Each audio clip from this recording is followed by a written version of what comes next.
headlines, at least in Houston, because LeBron James led the Lakers to a 107-98 Game 1 win over the Rockets on Saturday, finishing with 19 points and 13 assists to spark the offense. Kevin Durant was ruled out shortly right before tip-off with a knee contusion. Luke Kennard had 27 points for the Lakers, shooting a perfect 5 for 5 from 3. Game 2 is tomorrow night. Durant listed as questionable. So the Lakers have won the first game of a playoff series for the first time since 2023 Western Conference semifinal when they won Game 1. The Lakers have gone on to win the series 32 straight times when that does happen. So how much stock are we going to put into Los Angeles and their win over a Rockets team that did not have Kevin Durant, Wendy? How much stock you put into it? Yeah, so first off, the Durant injury is the most relevant thing that's gone on in the first weekend of the NBA playoffs. It popped up on their injury report on Friday. Who knows when it actually happened? It happened in practice in the lead up to it. They obviously didn't have to reveal that. They reveal it right because at their last possible second, they have to reveal it. He goes out there and goes through this. Kevin Durant is a guy who's played hurt before, okay? This is a guy that came back from a calf injury and tore his Achilles. This is not a guy who shrinks away from playing a playoff game. If he said he was too injured to play, that is a very worrisome thing. Durant not being there changes the dynamic of the whole series because, frankly, the Rockets offensively, without Durant, they just become a completely different looking team. And that opens the door to the Lakers. And so this development is the biggest thing we got going on. One of the most important things that will happen tomorrow here in L.A.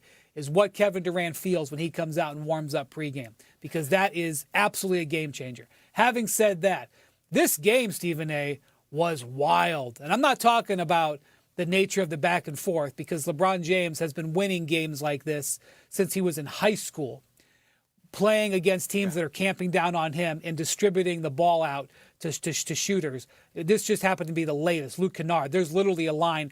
I could go back to the year 2000 and list you names of shooters that he has won games with by setting them up and taking advantage of his gravity. What happened in this game was so unusual. How about that the Rockets took 27 more shots in a game they lost? That is just unheard of in a playoff setting. How about the offensive rebounds? 21-3. 21-3, and you lose that game? That's incredible. How about the Lakers only take 19 threes? They go 10 of 19. That's awesome, but only 19. I mean, Luke Kennard, my first note, that was an awesome performance. Luke, shoot more. My gosh, if you're going to shoot like this, shoot more. The Lakers need more. All of the indicators of this game said that this should have been a Rockets win, and the Lakers were able to pull it out. And now they're pulling it out with uncertainty over whether or not we're going to be able to see Kevin Durant, or if we're going to see what percentage he's at. This, to me, is the most interesting thing we've got going on. Can Luke Kennard keep this up? By the way, DeAndre Ayton completely outplaying Alperen Şengün. Great performance from Ayton. Absolutely unacceptable from Şengün, Stephen A. This is where the focus is. Sometimes at ESPN, we are guilty of putting the spotlight on the Lakers when they don't deserve it. They deserve it right now. This is a fascinating series, a fascinating situation that's developing here. What an indictment against the Houston Rockets. What an indictment.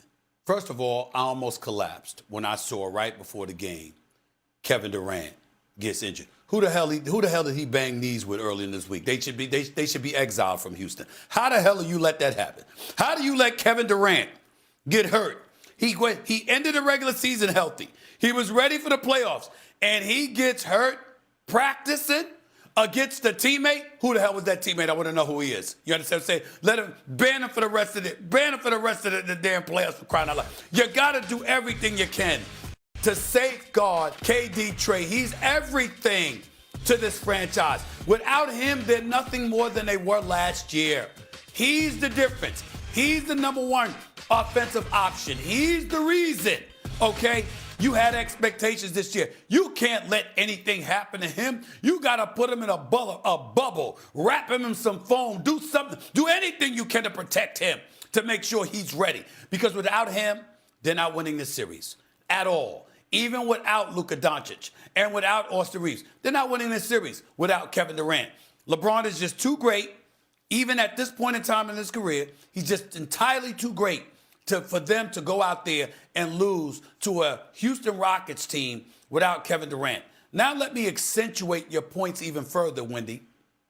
Lakers won the game despite getting outscored 24-7 in points off turnovers, despite getting out-rebounded, 44-35, including 21-3 on the offensive It's crazier glass. and crazier. You had four individual players in Jabari Smith Jr., Shagun, Amen Thompson, and reserve Deshaun Tate. They all had more offensive rebounds than everybody on the Lakers combined. Okay? You're talking about the Lakers got 3 offensive rebounds. All 3 came from DeAndre Ayton.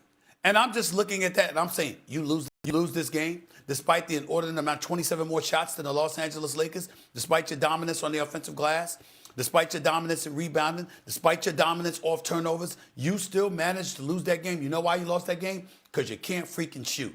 You can't score. How many open shots did the Houston Rockets have that they missed? They can't score the ball. That was something that KD was supposed to resolve. And unfortunately, that's not the case.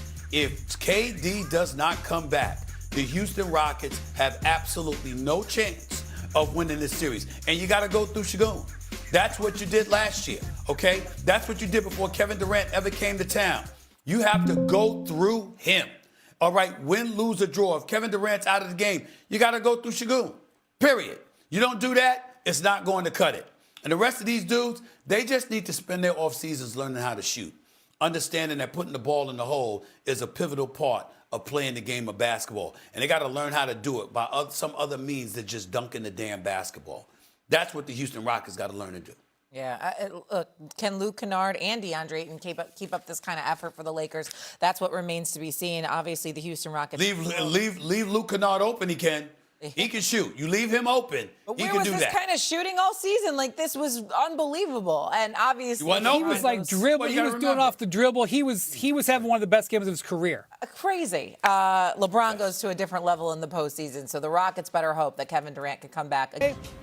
I don't even think he played that well by his standards. He only had 5 rebounds, only had 1 assist, only 2 blocks.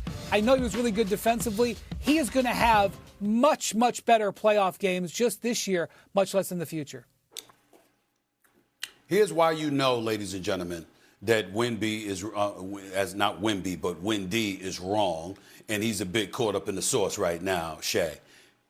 The question was about the Spurs, not about Wemby. We know what Wemby can do. The 35 points, you understand, the 5 or 6 from three-point range, the 14 points in the fourth quarter after going scoreless in the third. We know what he could do. But the question is, did the Spurs prove they can go for a deep player from? I think Wemby's capable of anything. I think he's a superstar. I think he's going to be the face of the league. I think he's absolutely sensational in every superlative that you want to throw in his direction. Feel free, because none of us are in a position to disagree. And we shouldn't want to, because it's not just his game, but I love his personality and what he brings to the game. I don't think we've taken into account, with all the superlatives and all the praise and laudables that Brian Windhorst threw out there, he left something out. And I'm sure